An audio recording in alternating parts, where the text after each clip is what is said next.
আসসালামু আলাইকুম, welcome healthy and tasty ফুডে। আজকে আমি আপনাদের জন্য সোয়া মাঞ্চুরিয়ানের রেসিপি নিয়ে এসেছি। এইটা বাড়িতে বানানো যতটা সোজা, খেতে ততটাই মজাদার। তাহলে চলুন দেখে নিই কীভাবে আমরা বাড়িতেই সোয়া মাঞ্চুরিয়ান বানাতে পারব। প্রথমে আমি একটা পাত্রে কিছুটা জল নিয়ে নিয়েছি। গ্যাস অন করে দেওয়ার পরে এক বাটি সোয়াবিন নিয়ে নিয়েছি। সোয়াবিনটা কিছুক্ষণ সিদ্ধ করার জন্য আমি বসিয়ে দিলাম। ভিউয়ার্স, দেখুন আমার সোয়াবিনগুলো সিদ্ধ হয়ে গেছে। যখন ফুলে এইরকম বড় বড় হয়ে যাবে তখন ভাববেন যে এটা সিদ্ধ হয়ে গেছে। এরপরে আমি এটা নামিয়ে জল ঝরিয়ে নিয়ে ঠান্ডা করে নেব।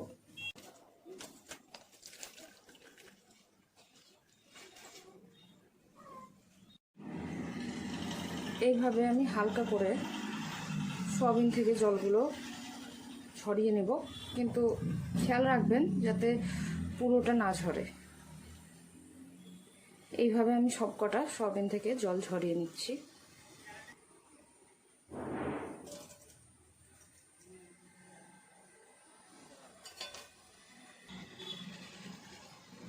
এখানে আমি লবণ নিয়ে নিলাম স্বাদ অনুসারে, লঙ্কার গুঁড়ো হাফ টিস্পুন, গোলমরিচ গুঁড়ো হাফ টিস্পুন, আদা রসুনের পেস্ট 1 টিস্পুন। এইভাবে আমি ম্যারিনেট করে এটাই 10 মিনিটের জন্য রেস্টে রেখে দেব।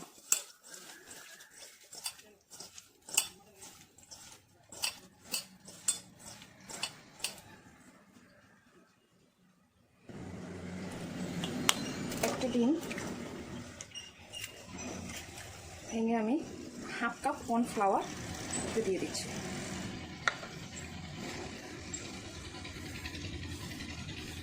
এইভাবে আমি একটা গ্রেভি বানিয়ে নেব।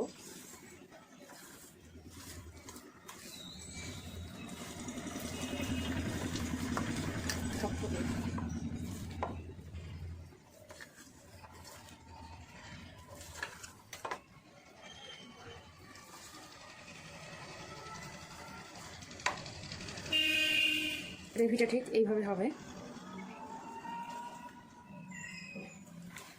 এটাও আমি 10 মিনিটের জন্য রেস্টে রেখে দেবো। কারোর গ্রেভি যদি শক্ত হয়ে যায় সেক্ষেত্রে আপনি কিছুটা জল দিয়ে দিতে পারেন প্রয়োজন মতো।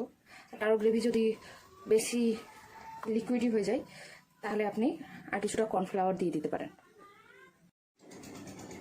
ফ্রাই করার আগে আমি এই পেস্টটা, ডিম আর কর্নফ্লাওয়ারের পেস্টটা সোয়াবিনের সাথে মিক্সড করে নেব।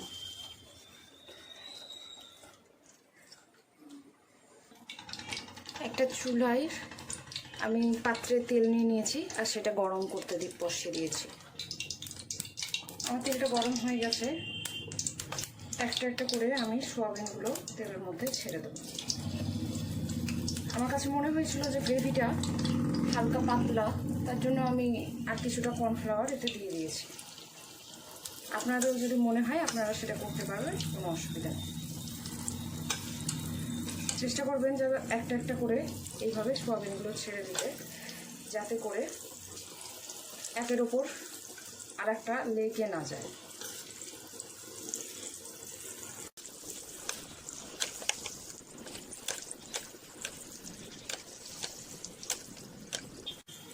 এরপরে চুলার আঁচটা লো করে দেবেন। যেহেতু সোয়াবিন আগে থেকেই সিদ্ধ করা আছে তাই খুব একটা না ভাজলেও হবে। মোটামুটি যখন লালচে ভাব আসবে তখন আমি এইগুলোকে নামিয়ে নেব।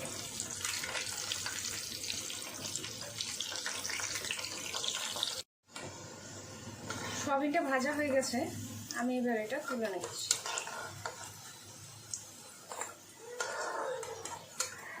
এরপরে একটা পাত্র গ্যাসে চালিয়ে আমি কিছুটা তেল দিয়ে দিচ্ছি।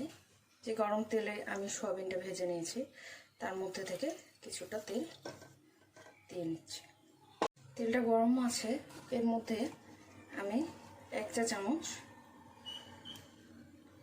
আদা রসুন,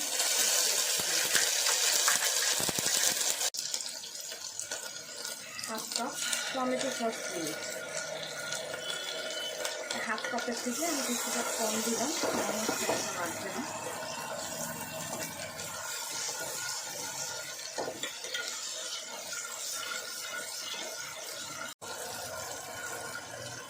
আমি 2 চামচ চিলি সস দিয়ে দিচ্ছি, 2 চা চামচ চিলি সস।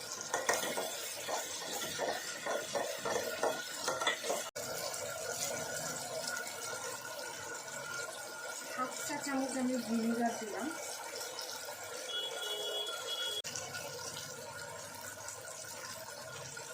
এরপরে আমি দিয়ে দিচ্ছি সোয়া সস 2 চা চামচ। এরপর আমি কিছুটা সস নাড়ার পরে এর মধ্যে 1/2 কাপ জল দিয়ে দিই।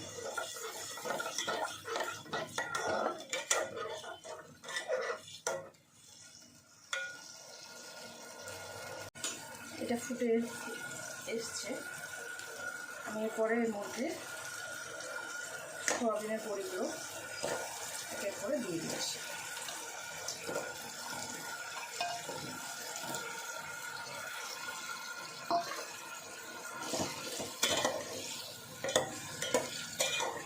এর মধ্যে আমি ম্যারিনেট করার সময় লবণ দিয়েছিলাম, আর সসেও লবণ যেহেতু দিয়ে আছে, আমাকে লবণটা খুব সাবধানে দিতে হবে যাতে বেশি লবণ না হয়ে যায়।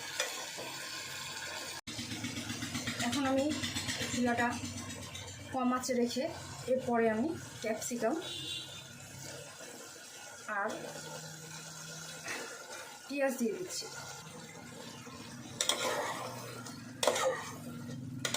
নেড়ে দিচ্ছি।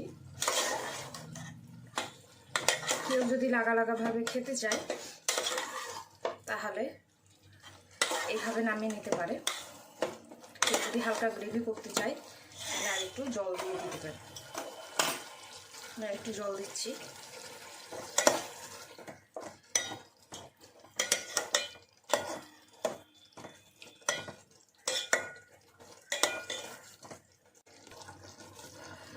ভিউয়ার, আমার মাঞ্চুরিয়ান অলরেডি রেডি হয়ে গেছে। আমি এখানে হালকা বিট লবণ দিচ্ছি, যদিও বা চাইনিজ সল্টটা দিলে টেস্ট অনেকটাই বেটার, কিন্তু ওটা শরীরের পক্ষে ক্ষতি, তাই আমি হালকা বিট লবণটা ছড়িয়ে দিচ্ছি, এতেও অনেকটা ভালো টেস্ট আসে। আমার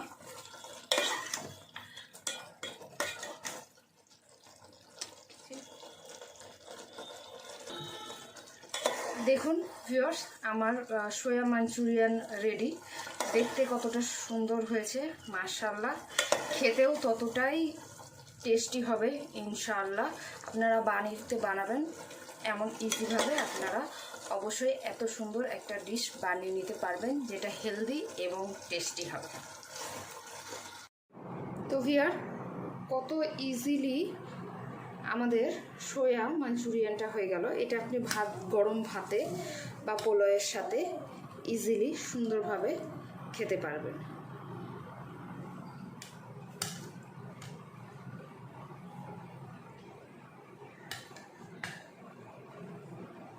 তো আপনাদের যদি ভিডিওটা ভালো লাগে তাহলে আমার চ্যানেলকে সাবস্ক্রাইব করেন আর প্লিজ পাশে থাকবেন।